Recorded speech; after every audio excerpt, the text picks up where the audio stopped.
It's very hard living day to day, not knowing where your child is. Paula Hill hopes that someone who sees these photos will help bring her missing daughter home and help mend her broken heart. She's 8 on here. I wrote her on the back. 10 long years have passed since the young black girl in these precious memories disappeared without a trace. Her name is Shamika Cozy. She vanished just a few days after Christmas that year. On December the 28th, 2008, that was the last day that I seen her. You've come back to this neighborhood a number of times. Oh, yeah.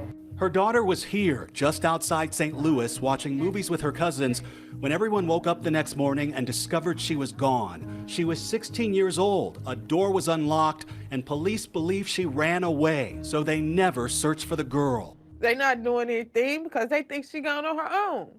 I don't know what to do. I didn't know who to turn to. Shamika Cozy's story was different in the sense that she vanished without a trace. Chandrea Thomas is a local news anchor and reporter who produces a podcast documenting forgotten cases of missing black Americans. This was one of her first. Her belongings, her overnight bag was still left on the counters in the house, and she was never seen again. She says police and the press often dismiss black cases as runaways. It has been difficult to get some of these stories told when it comes to missing people of color, cold cases involving people of color. And I felt like if I can do my part as far as having this podcast, I can tell any story I want about whoever I want, however I want, for however long I want to. At the Center for Missing and Exploited Children, Director Robert Lowery told us that roughly 800,000 Americans go missing each year. What percentage of those are African American or of color? About 60% of the reports that we see here in the U.S.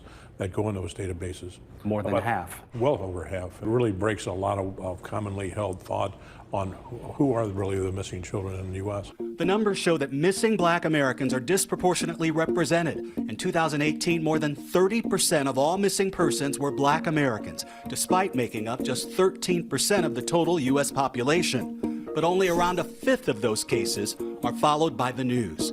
Frustrated with little help and even less attention, Paula Hill and her family went searching on their own. This idea that she ran away, you don't believe that? No. No. Do I believe she left on her own with someone? Yes. But she was intending to come back. She was not intending to stay gone for 10 years. We are in front of the Berkeley Police Station. This is the police department that was investigating this case. We ended up sitting down with Major Art Jackson, who is, of course, African American, and defends the way police are handling the case. How come the police never did a search on this? There was no evidence to support a physical search. This is one of the hardest things to investigate as a missing person, especially if a person is missing with, like I said, with no signs of anything, just voluntarily walks away. Now, if a person is missing, they've been kidnapped or anything like that, you're gonna have signs of struggle. You're gonna have things to go by to help you put that piece of the puzzle together. So, in reality, sometimes law enforcement and sometimes media, we like, hey, that person did it voluntarily. So that's on them. It is quite the mystery, and there are dozens of missing persons cases that I've followed over the last few years where the effort on the ground and on the airwaves was massive and hopeful. But all of these cases have one significant thing in common. The victims were white Americans. I was one of the reporters covering 17-year-old Caitlin Fresina in 2017, who went missing in Florida. At the same time, 14-year-old Yania Javon Carter disappeared near Atlanta. Carter didn't get half the media attention, but luckily she was found alive. Natalie and Derica Wilson run a foundation that helps search for missing black and Hispanic children. There are so many families of color who are desperately searching for their missing loved one, and they are just asking for just 1 second or a couple of seconds of media coverage, and it can change the narrative for them. We also understand that the decision makers don't look like us, and so these cases are not sensitive enough where they want to air it. We got more than an earful from this group of parents and loved ones of missing black children in Washington, D.C. They told us they'd take a fraction of the compassion and attention that went to the families of Natalie Holloway, Elizabeth Smart, Lacey Peterson, and so many others. When you see me as an African American in this country out covering these cases over and over again of missing white children, It's depressing to you. Yes. I know how many missing people of color that are missing. I would say, well, do he do his homework to talk about us?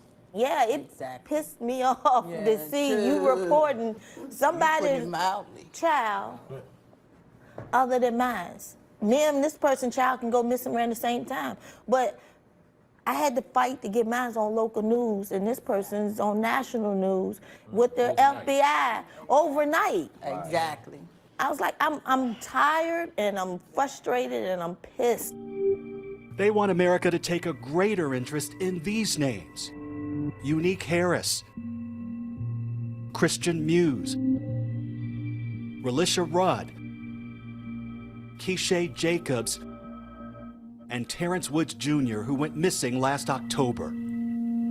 Tell me, if you each can tell me about your loved ones. Well, my daughter Unique, I definitely miss her jovial attitude. She always could just walk in a room and brighten up the room, and she kept me laughing even when I didn't want to laugh. Keisha, she was 21 when she went missing, but she was still my baby. She's the one that we used to have movie nights, and she'd lay up in the bed with me and we'll watch movies and eat popcorn. As a child, 8-year-old, normal child, her laughter, her playfulness, she was very beautiful. I'll have dreams about Christian, and in these dreams, I will be boo-hooing crying, you know, in my dream. But then I'll wake up with that same feeling of sorrow, and no physical tears are coming out. My son Terrence, he was my best friend, and this just recently happened, so, I mean, every Christmas he would put up the Christmas tree. So this Christmas, it was like really different, you know, and he was with 11 other people, but he's the only one that we're missing without a physical trace. Like she was just saying, it just hit me like a gut shot. On Tuesday nights, he would sit in my room and we watch TV together and watch a movie together. I don't even like walking down the hall going towards his room. The sheriff department or nobody is really helping out. Terrence Woods Jr. went missing last fall in the forests of Oro Grande, Idaho, where he was shooting a documentary. Within a week, police ended the search, saying no leads were obtained and no signs of Mr. Woods have been located in the search area. They also say they're continuing to monitor the situation. His father says they've told him nothing since. I think a lot of people get the misunderstanding that we immediately get help from the police department. That's not the case. But there's a small ray of hope shining on the horizon. At the National Center for Missing and Exploited Children, they're bringing in representatives from local law enforcement and the news departments in the D.C. area to point these differences out. We've initiated a minority children initiative here to examine that very question. Those large-scale searches, in our experience, have been predominantly for Caucasian children, and reasons that we don't always understand. As for the families, their voices filled with anger and frustration, they say they'll never stop looking. So, a number of you have been dealing with this for years. What advice do you give to this father who's 4 months in? I'm gonna tell you straight up, don't give up. Like you said, don't accept nothing nobody say. Can't nobody tell you no, and you keep fighting until you can't fight no more. And remember, that's your child, and nobody, and I mean nobody, is going to fight for your child like you do. Do you expect to get answers? Oh, yeah. Everything in my heart is telling me that Keisha is alive, but I believe she is coming home to me. Terrence? My son is coming home. Paula Hill shares this determined optimism. She and her other 2 children have submitted DNA samples to a national registry, praying for a match. And this is her big sister. And when she's down, she looks through these memories of the daughter she's missing and finds her joy. I still have hope that one day I'm gonna find my child. For Nightline, I'm Steve Osunsami.